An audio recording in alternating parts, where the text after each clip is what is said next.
4 అలా విశ్రాంతి తీసుకుంది. అధర్మం గర్జించినప్పుడు నరసింహుడు లేచాడు అగ్నిజ్వాలలా భక్త రక్షకుడిగా. కానీ గర్వం మళ్ళీ వచ్చింది, ఈసారి ధర్మం రూపం వేసుకొని. మహాబలి బలంతో దానంతో పాలించాడు. కానీ ధర్మానికి ఒక నీడ ఉంటుంది. వినయమే ఆయుధమై విష్ణువు వామనుడయ్యాడు.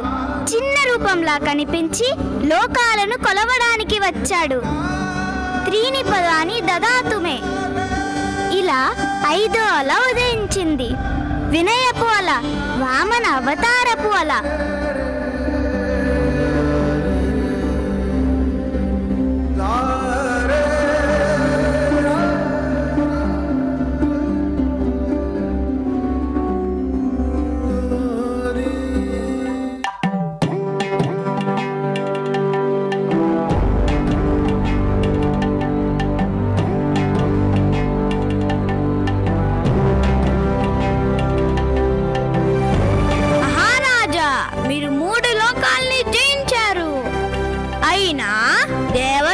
బలం ముందు తల వంచుతున్నారు.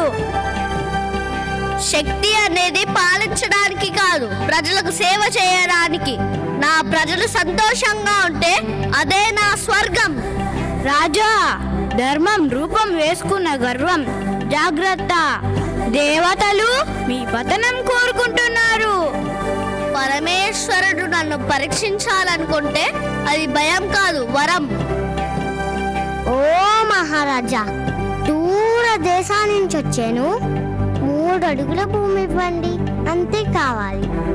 3 అడుగుల బంగారం అడుగు బాబు, రత్నాలడుగు. త్రిని పదాని దదాతుమే.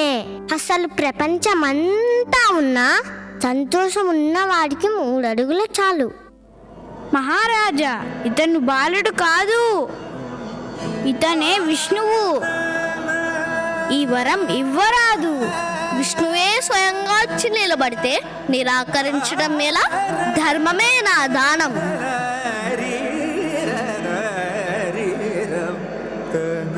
ఓ దేవా, 3వ అడుగు పెట్టడానికి స్థలం లేదు, నా తలపై వేయము.